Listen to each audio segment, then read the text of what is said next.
Welcome to Jubi's fusion. ഇന്ന് നമ്മൾ ഒരു 4 മണി പലഹാരം എന്ന് വേണമെങ്കിൽ പറയാം. ഒരു ടീ സ്നാക്കാണ് ഉണ്ടാക്കാൻ പോകുന്നത്.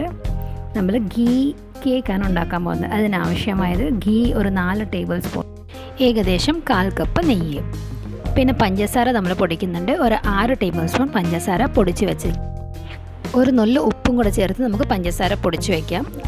ഇനി നമ്മൾ ഡ്രൈ ഇൻഗ്രീഡിയൻസ് ഞാൻ ഇവിടെ എടുത്ത് വെച്ചിട്ടുണ്ട്. അത് എന്തൊക്കെയാണെന്ന് നോക്കാം. 60 ഗ്രാം മൈദയും, 1 ടീസ്പൂൺ, അര ടീസ്പൂൺ ബേക്കിംഗ് പൗഡറും, 1/8 ടീസ്പൂൺ സോഡാപ്പൊടിയും ചേർത്ത് അരച്ച് വെച്ചതാണ്. 4 ടേബിൾ സ്പൂൺ നെയ്യ് ഞാൻ എടുത്തിട്ടുണ്ട്. ഇത് നമ്മൾ ഒരു മിക്സി ബ്ലെൻഡറൊന്നുമില്ല ഉപയോഗിക്കുന്നത്, ഒരു ഫോർക്കാണ് ഉപയോഗിക്കുന്നത്. ഒരു വലിയ സൈസിലൊരു ഫോർക്കാണ്.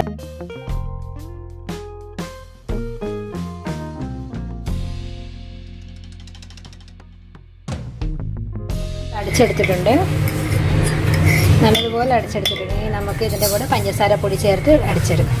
ചെയ്തിട്ടുണ്ട്. ഇത് 3-4 പ്രാവശ്യമായിട്ടിട്ട് നമുക്ക് അടിച്ചെടുക്കാം. നല്ലതുപോലെ പഞ്ചസാരയും നെയ്യും കൂടെ നമ്മൾ ചേർത്തിട്ടുണ്ട്.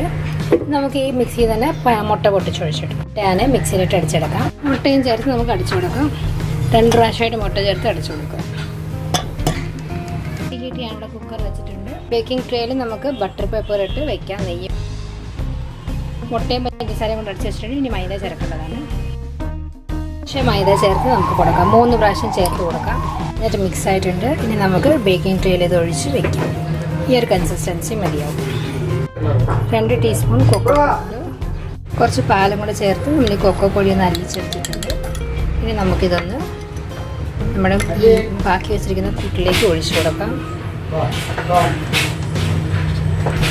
കൂടുതലായി പോകരുത്, അതുകൊണ്ടൊന്ന് ശ്രദ്ധിച്ച് ഒഴിച്ചോണം. ഇളക്കിയിട്ടുണ്ട് കൊക്കോ പൗഡർ. ഇനി നമുക്കത് ഇതിലേക്ക് ഒഴിക്കാം. ഇനി നമ്മൾ എടുത്ത് വെച്ചിരിക്കുന്നത് 2 ട്രേയിലോട്ടും കൂടെ ഇങ്ങനെ ഒഴിച്ചു കൊടുത്തിട്ട് നമുക്കിത് കുക്കറിൽ വെച്ചൊന്ന് ബേക്ക് ചെയ്തെടുക്കാം.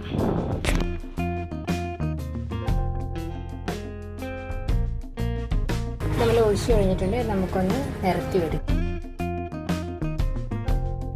ബാറ്റർ ഒഴിച്ച് കൊടുത്തിട്ട് ഒരു ചെറിയൊരു ഡിസൈൻ പോലെ ഉണ്ടാക്കിയിട്ടുണ്ട്.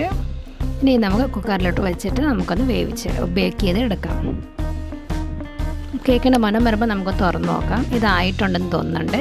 നമ്മുടെ ചോക്ലേറ്റിൻ്റെ ഒഴിച്ചത് മുഴുവൻ നടുവശത്ത് ഇങ്ങനെ വന്നിട്ടുണ്ട്. ഇനി നമ്മൾ കേക്കൊന്ന് എടുത്ത് നോക്കാം. നല്ല പെർഫെക്റ്റ് ആയിട്ടാണ് വന്നിട്ടുള്ളത്. ഈ കേക്കിൻ്റെ പുറത്ത് ഞാനിവിടെ നേരത്തെ ഒരു വിപ്പിംഗ് ക്രീമിൻ്റെ ക്രീം ബാക്കി ഇരിപ്പുണ്ടായിരുന്നു. അത് ഞാനൊന്ന് ഡിസൈനാക്കി ഒന്ന് തേച്ച് വെച്ചിട്ടുണ്ട് മേലിലോട്ട്. നമ്മളിങ്ങനെ മുറിച്ചിട്ട് തിന്നുമ്പോൾ നല്ല ടേസ്റ്റാണ്. ചോക്ലേറ്റിൻ്റെ കേക്ക് അല്ലേ.